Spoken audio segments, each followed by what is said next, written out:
నా శత్రువులు నా విషయమై సంతోషింపనీయక నన్ను హెచ్చించి ఉన్నావు. వారికి సంతోషాన్ని ఇవ్వకుండా నన్ను హెచ్చించావు. నా దీనస్థితిని జ్ఞాపకం చేసుకున్నావు. అంటే నాకు శ్రమలు వచ్చాయి, నాకు బాధలు వచ్చాయి, నాకు అవమానాలు వచ్చాయి.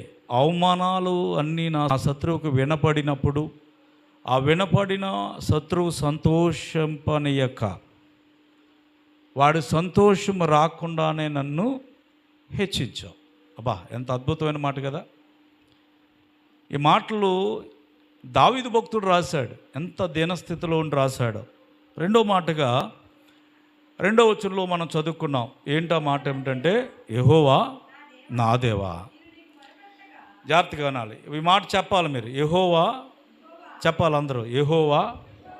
యెహోవా నా దేవా, నేను నీకు మొర్ర పెట్టగా నీవు నన్ను స్వస్థపరిచితివి. చెప్పాలి, నేను నీకు మొర్ర పెట్టగా నీవు నన్ను స్వస్థపరిచితివి. దేవునికి స్తోత్రం చెప్పండి. హల్లెలూయా, హల్లెలూయా. కనుక ఈ శ్రేష్టమైనటువంటి మాటను బట్టి కొన్ని విషయాలు మనం నేర్చుకుందాం. వాక్యం ఏం సెలవిస్తుంది ఇక్కడ? నేను నీకు మొర్ర పెట్టగా నీవు నన్ను స్వస్థపరిచితివి అన్నాడు. ఈ శరీరం ఎవరిచ్చింది? ఈ శరీరాన్ని మహాజ్ఞానంతో సృష్టించాడు. ఎవరు? ఈ శరీరం ఎవరిచ్చారు? దేవుడు. ఈ మనిషి యొక్క శరీరము కొరకు ప్రపంచంలో ఉన్నటువంటి ఏ గ్రంథము చెప్పబడలేదు.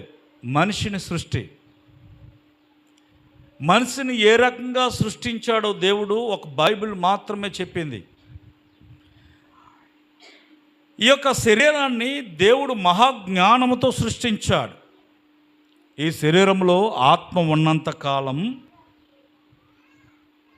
మన శరీరంలో అనారోగ్యాలు రావచ్చు. మన మాట ఏంటి? నిన్ను స్వస్థపరిచితిని అన్నాడు కదా. స్వస్థత అనే మాట కోసం మనం మాట్లాడుకుంటున్నాం, వాక్యం వింటున్నాం. ఈ శరీరంలో ఆత్మ ఉన్నంత కాలంలో అనారోగ్యాలు రావచ్చు. చాలా సందర్భాల్లో చాలామందికి వచ్చే ఆలోచనలు, ఆత్మీయంగా జీవిస్తే అనారోగ్యం రాదు, రోగాలు రావు అనే అభిప్రాయం చాలామందిలో కొంతమందిలో అభిప్రాయాలు ఉండవచ్చు. ఆత్మీయంగా జీవించే, పరిశుద్ధంగా జీవించే వారికి రోగాలు రావు అనే అభిప్రాయాలు కొంతమందికి ఉండవచ్చు. అంటే పరిశుద్ధంగా జీవిస్తే రోగాలు రావు అనే అభిప్రాయం మనకు ఉండవచ్చు. కానీ గమనించండి, ఆత్మీయంగా జీవిస్తున్నా, పరిశుద్ధంగా జీవిస్తున్నా, దేవునికి బహు దగ్గరగా జీవిస్తున్నా అనారోగ్యం ఖచ్చితంగా వస్తుంది. అర్థమవుతుందా? నేను చెప్పేది మీకు అర్థమవుతుందా లేదా? ఆత్మీయంగా జీవించినా, పరిశుద్ధంగా జీవించినా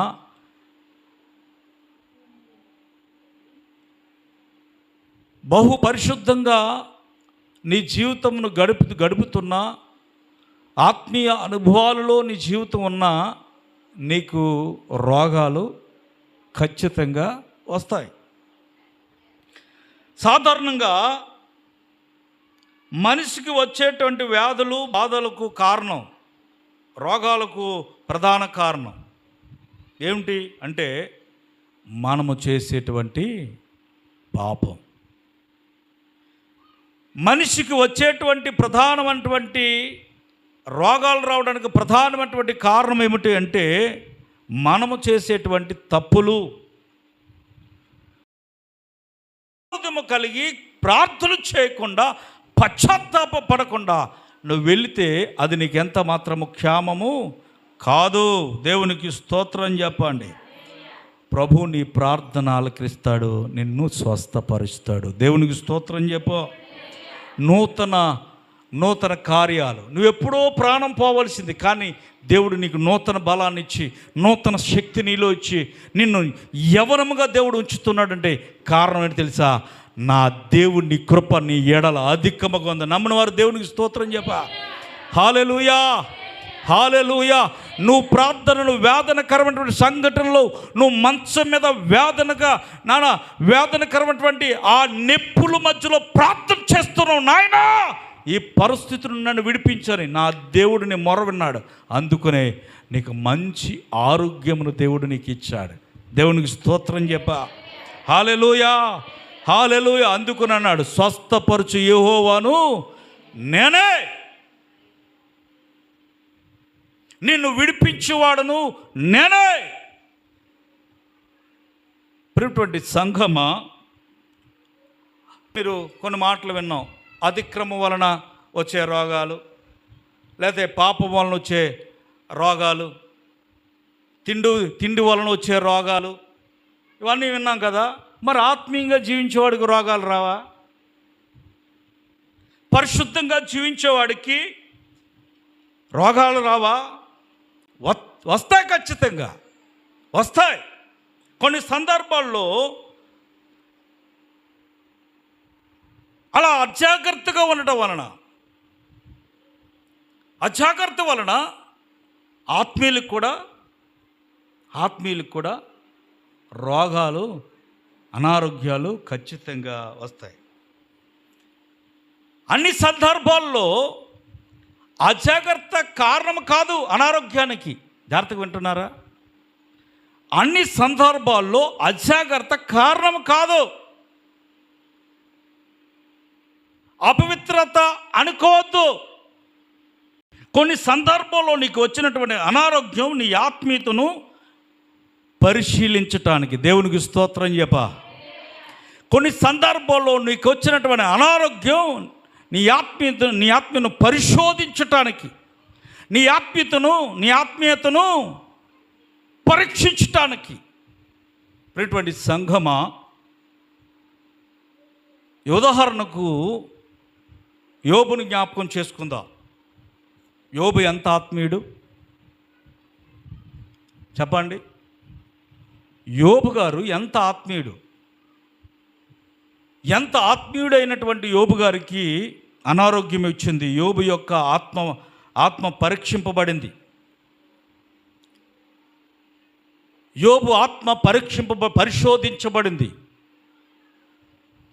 యోబు ఆత్మ పరిశీలించబడింది, పరీక్షింపబడింది, పరిశీలించబడింది. ప్రియమైనటువంటి సంఘమా, కొన్నిసార్లు నీకు రోగాలు వచ్చాయంటే నిన్ను పరీక్షించటానికి. దేవునికి స్తోత్ర. కొన్నిసార్లు నువ్వు నొప్పి అనుభవిస్తున్నావు అంటే నిన్ను పరీక్షించటానికి, పరిశీలించటానికి. యోబును కూడా దేవుడు పరీక్షించాడు. దేవునికి స్తోత్రం చెప్పండి. హల్లెలూయా, హల్లెలూయా. చూడండి, ఒకవేళ నువ్వు అనారోగ్యం గుండా వెళుతున్నట్లయితే దేవుడు నిన్ను పరీక్షిస్తున్నాడు. అర్థమవుతుందా? ఒకవేళ నువ్వు అనారోగ్యం గుండా వెళుతున్నట్లయితే దేవుడు నిన్ను పరీక్షిస్తున్నాడు, నీ విశ్వాసం పరిశీలిస్తున్నాడు. నీ అనారోగ్యంను బట్టి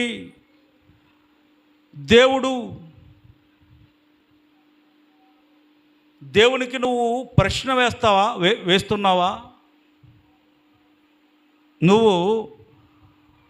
నువ్వు నేను కూడా ప్రశ్నిద్దామా? మనం కలిగినటువంటి అనారోగ్యాలను బట్టి. నేను అలాగ అనుకున్నాను, ఎందుకు ప్రభా నాకు ఈ రోగం పుట్టించావు, నాకు ఎందుకు ఈ నొప్పి, నాకే ఎందుకు, మరి ఇంకెవరికే? ఇలాగంటారు మన ప్రార్థనలో ఇలా చేస్తాం కదా, నాకే ఎందుకు ప్రభా, ఇంకొకరికి రాలేదనా ఆ మాటకు అర్థం? అంతే కదా. నేనే ఇంటికి వెళ్ళాలి అంటే ఏంటి, నువ్వు కూడా రావాలనే కదా. చెప్పండి అమ్మా. దేవునికి స్తోత్ర. హల్లెలూయా. ఒకవేళ నువ్వు అనారోగ్యం గుండా వెళ్తున్నట్లయితే నువ్వు పరిశోధించబడుతున్నావు అనే విషయాన్ని నువ్వు మర్చిపోకూడదు. దేవునికి స్తోత్ర. యోబు వలె తన సమస్తాన్ని పోగొట్టుకున్నాడు. యోబు తన సమస్తాన్ని పోగొట్టుకున్నాడు. తిన్నగా దేవుని దగ్గరికి వచ్చి సాష్టాంగపడి ఏమన్నాడు? దేవుని నామమును ఘనపరిచాడు. దేవునికి స్తోత్రం చెప్పండి. హల్లెలూయా. ఇప్పుడు అన్నీ పోగొట్టుకున్నాడు. అన్నీ పోగొట్టుకున్నటువంటి యోబును దేవుడు పరిశోధిస్తున్నాడనే విషయాన్ని యోబు గ్రహించాడు. దేవునికి స్తోత్రం చెప్పండి. హల్లెలూయా, హల్లెలూయా. చూడండి, ఇప్పుడు అన్నీ పోగొట్టుకున్నటువంటి యోబు జీవితాన్ని మనం జాగ్రత్తగా పరిశీలన చేస్తే, అన్నీ పోగొట్టుకున్నటువంటి యోబు పరిపూర్ణంగా దేవుడు ఏదో ఒక రోజు నాకు ఇవ్వబోతున్నాడనే విశ్వాసం కూడా యోబుకి ఉంది. దేవునికి స్తోత్రం చెప్పండి. అర్థమవుతుందా? ఈ మాట వినాలి. ఇప్పుడు నీ ఆరోగ్యం నీ చేతిలో లేదేమో, పరిపూర్ణ ఆరోగ్యము దేవుడు నీకు ఇవ్వబోతున్నాడని విశ్వాసం నీళ్ళు ఉండాలి. యోబు కూడా అదే విశ్వాసం ఉంది. దేవునికి స్తోత్ర. హల్లెలూయా, హల్లెలూయా, హల్లెలూయా. చూడండి, పరీక్షింపబడుతున్నటువంటి యోబు, పరిశీలించబడుతున్నటువంటి యోబు, పరిశోధింపబడుతున్నటువంటి యోబు దేవుడు పరిపూర్ణ ఆరోగ్యం ఇవ్వబోతున్నాడనే విషయాన్ని కూడా యోబుకు తెలుసు. యోబు గ్రహించాడు. దేవునికి స్తోత్రం చెప్పండి. అందుకని యోబు దేవుని దగ్గరికి వచ్చి ప్రాధేయపడ్డాడు. ఎవరి దగ్గరికి వచ్చాడు? దేవుని దగ్గరికి వచ్చాడు. మనలో ఎవరైనా ఉన్నారా ఆరోగ్యము పోగొట్టుకున్నవారు? నువ్వు ఆరోగ్యము పోగొట్టుకుంటే నువ్వు దేవుని దగ్గరికి రావాలి. దేవునికి స్తోత్రం చెప్పండి. హల్లెలూయా. బైబిల్ చదివిస్తుంది, వాక్యాన్ని మనం పరిశీలిస్తే, నేను నీకు మొర్ర పెట్టగా, అబ్బా, నీవు నన్ను ఎప్పుడు స్వస్థపరిచాడు దేవుడు? ఎప్పుడు? నీకు స్వస్థత కావాలి అంటే, నువ్వు బాగుపడాలి అంటే నువ్వు దేవునికి మొరపెట్టాలి, మనుషులకు కాదు. నీ రోగములు మనుషులకు చెప్పుకోవడం వలన అవమానమే జరుగుతుంది, కానీ మేలు జరగదు. నీ రోగం వలన, నువ్వు కలిగినటువంటి అనారోగ్యం వలన నువ్వు ఎవరికి ప్రాధేయపడాలో తెలుసా? దేవాది దేవునికి ప్రాధేయపడాలి. ఆయన నిన్ను స్వస్థపరుస్తాడు. దేవునికి స్తోత్రం చెప్పండి. హల్లెలూయా, హల్లెలూయా. ఆయనకు మొర్రపెట్టినటువంటి యోబు, ఆయనకు ప్రాధేయపడినటువంటి యోబును దేవుడు స్వస్థపరిచాడు. దేవునికి స్తోత్రం చెప్పండి. ఏమేం పోగొట్టుకున్నాడు యోబు? చెప్పండి, ఏమేం పోగొట్టుకున్నాడు? ఆస్తిని పోగొట్టుకున్నాడు, కుమారులను పోగొట్టుకున్నాడు, తన శరీరాన్ని అనారోగ్యానికి గురి చేసుకున్నాడు, తన బంధువులను, తన పనివారిని, తన బిడ్డలను అందరినీ పోగొట్టుకున్నాడు, తన మందను, ఆస్తిని, సమస్తమును పోగొట్టుకున్నాడు. సంగమా, సహోదరి, మరి నువ్వేం పోగొట్టుకున్నావు? నువ్వు భర్తను పోగొట్టుకున్నావా? నిన్ను పోషించేవారిని పోగొట్టుకున్నావా? నీ కుటుంబాన్ని పోగొట్టుకున్నావా? నానేవారిని పోగొట్టుకుని దీన స్థితిలో ఉన్నావా? ఏం చేయాలి ప్రభు అని దేవుని ప్రశ్నించే పరిస్థితుల్లో ఉన్నావా?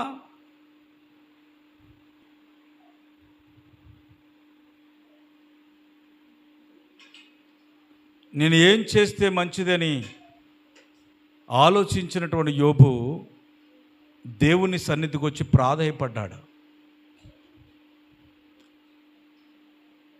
బైబిల్ ఏం చదివిస్తుంది? ఆయనకు మొర్ర పెడితే నిన్ను స్వస్థపరుస్తాడు. హల్లెలూయా. చూడండి, దేవుని సన్నిధిలో ప్రాధేయపడినటువంటి యోబును ఏం చేశాడో తెలుసా? ఆనాడు యోబును పరిశీలించినప్పుడు, ఆనాడు యోబును పరిశోధించినప్పుడు, ఆనాడు యోబును మరి పరీక్షించినప్పుడు యోబు చూడండి, యోబు పాస్ అయిపోయాడండి. ఏమైపోయాడు? పాస్ అయ్యాడు. ఏం జరిగిందో తెలుసా? రెండంతల ఆశీర్వాదం యోబుకు దేవుడు ఇచ్చాడు. ప్రాధేయపడినటువంటి యోబును మునుపటి కంటే మరింత అధికముగా దేవుడు ఆశీర్వదించాడు. చెప్పండి గట్టిగా, దేవునికి స్తోత్రం చెప్పండి. హల్లెలూయా, హల్లెలూయా. చూడండి, ఒకవేళ పరిశీలించే ప్రక్రియలో కొన్ని సందర్భాల్లో దేవుడు అనారోగ్యం గుండా తీసుకువెళ్తాడు నీ ఆత్మను పరిశీలించటానికి. దేవునికి స్తోత్ర, హల్లెలూయా. అలా అనుమతించినప్పుడు సంఘమా, సహోదరి సహోదరుడా, ధైర్యంగా దేవుని యొక్క కృపను వేడుకుని అనారోగ్యాన్ని మనం ఎదుర్కొన్నట్లయితే దేవుడు నీకు రెట్టింపు ఆశీర్వాదాన్ని దేవుడు నీకు ఇస్తాడు. దేవునికి స్తోత్రం చెప్పండి. హల్లెలూయా, హల్లెలూయా. యోబు అనారోగ్యం ఎదుర్కొన్నప్పుడు ప్రాధేయపడ్డాడు. యేసోదా, కాళ్ళు ముడిచి ఇలా తిరిగమ్మా, ఇదేమో చెక్క, బిళ్ళ చెక్కలాంటి చెమ్మ చెక్క అని కాళ్ళు ఇలా పెట్టి, దూదు బుల్ల దుక్కుడు బుల్ల, అమ్మా ఏంటి దూదు బుల్ల దుక్కుడు బిళ్ళ ఆర్ట్, అమ్మ ఏంటిది, ఈ మట్టి తీసి అలాగ ఉందా మీ వ్యవహారం. రెండు కాళ్ళు చాపి దేవునికి స్తోత్రం చెప్పండి. క్రమంగా కూర్చోవాలి దేవుని మందిరంలో. నీ కొరకు 6 గంటల సిలువలో 2 గంటలు బాసిపెట్లు వేసి కూర్చోలేవా? చెప్పు, దేవుని స్తోత్రం చెప్పు. దేవునికి స్తోత్ర, హల్లెలూయా. ఒక మాట కీర్తనకారుడు 26వ అధ్యాయం 2వ వచనంలో ఈ మాటలన్నింటిని బట్టి కొన్ని మాటలు నేను జ్ఞాపకం చేస్తాను. ఒకసారి చూడండి. ఏంటంట అందరు చెప్పాలి. ఏంటంట? యెహోవా మొదట ఏం చేయాలంట? నన్ను పరిశీలించుము, నువ్వు అడగాలి. 2, పరీక్షించుము, నా అంతరింద్రియములను నా హృదయమును పరిశోధించుము. పరిశీలించుము, పరీక్షించుము, పరిశోధించుము. దేవునికి స్తోత్రం కలుగుగాక, హల్లెలూయా. అలా అనుమతించినప్పుడు నువ్వేం చేయాలి? ధైర్యముగా ఉండాలి. దేవునికి స్తోత్ర. రెట్టింపు పొందుకుంటావు. యోబు ఆస్తిని, కుటుంబాన్ని, తన అందాన్ని, తన బిడ్డలను, అలాగే అందరినీ పోగొట్టుకున్నాడు, సమస్తాన్ని పోగొట్టుకున్నాడు, సర్వము పోగొట్టుకున్న యోబుకు 2 రెట్టింపు ఆశీర్వాదము దేవుడిచ్చాడంటే, అనారోగ్యము వచ్చినప్పుడు దేవుని ఎదుటికి వెళ్ళి ప్రాధేయపడ్డాడు.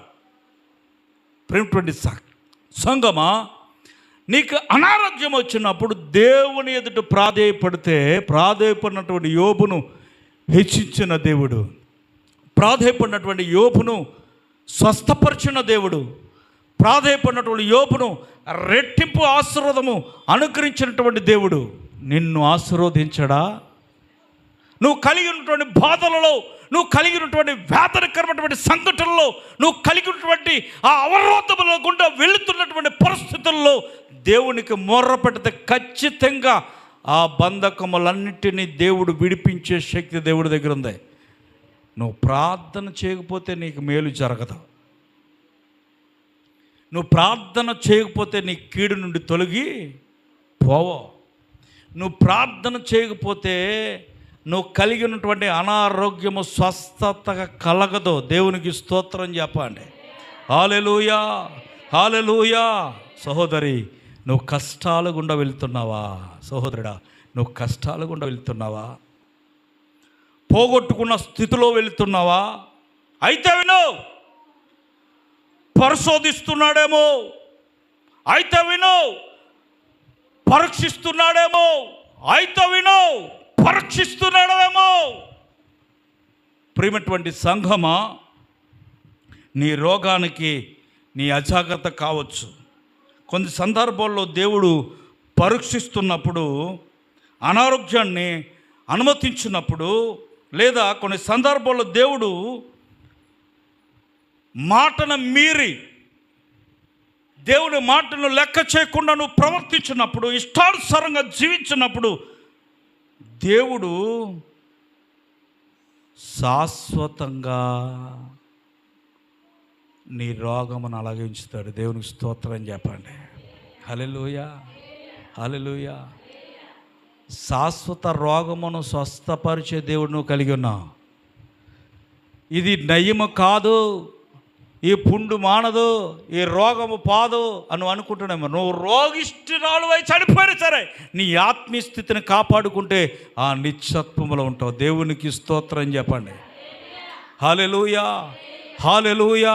ఇక్కడ ఏమంటున్నాడు? యెహోవా నా దేవా, నేను నీకు మొర్ర పెట్టినప్పుడు నేను మొర్ర పెట్టినప్పుడు. రెండో మాట, ప్రియమైనటువంటి సంఘమా, ఆలోచించావా? మొర్ర పెట్టాలనే ఆలోచన ఎప్పుడైనా వచ్చిందా? మొర్ర పెట్టే గుణం ఎప్పుడైనా నీకు వచ్చిందా? మొర్ర ఎవరు పెడతారు? మొర్ర పెట్టేవారు ఎవరు? మొర్ర వినిపించేవారు ఎవరు?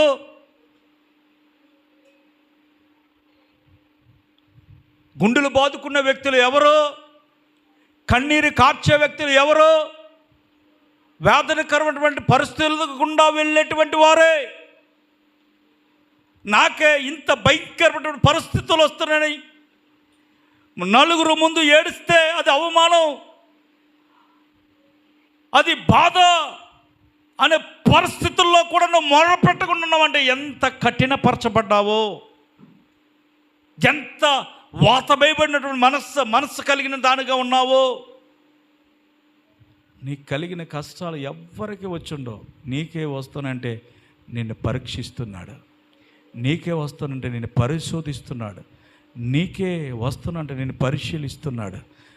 పరిశోధించే దేవుడు నీ ముందున్నాడు, పరీక్షించే దేవుడు నీ ముందున్నాడు, పరిశీలించే దేవుడు నీ ముందున్నాడు. ఉన్నాడని నువ్వు గ్రహిస్తే మొరపెట్టు, నిన్ను విడిపిస్తాడు. దేవునికి స్తోత్రం చెప్పు. హల్లెలూయా. 26:2 చదువుకున్నాం కదా, 26:2 చదువుకున్నాం కదా. ఏమన్నాడు? యెహోవా నన్ను పరిశీలించము. హల్లెలూయా. నన్ను పరీక్షించము. హల్లెలూయా. నన్ను పరిశోధించము. ఇన్ని 3 మాటలు గమనించారా? ఆలోచించావా? ఆలోచించగలుగుతున్నావా? నీ నుండి ఇవన్నీ చూడండి.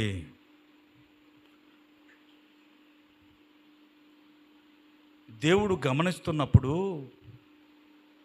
దేవుడు నిన్ను పరిశీలిస్తున్నప్పుడు, ఆ శిక్షను తప్పించటానికి, ఆ వేదనకరమైన సంఘటనలు తప్పించటానికి ఆ శిక్ష వెనక ప్రేమ ఉంది. ఆ పరిశీలన వెనకాల ప్రేమ ఉంది. ఆ పరీక్ష వెనకాల ప్రేమ ఉంది. ఆ పరిశోధించడం వెనకాల ప్రేమ ఉందన్న విషయాన్ని మర్చిపోకు. ఆ ప్రేమే ప్రభు అయిన యేసుక్రీస్తు. నమ్మితే దేవునికి స్తోత్రం చెప్పు గట్టిగా.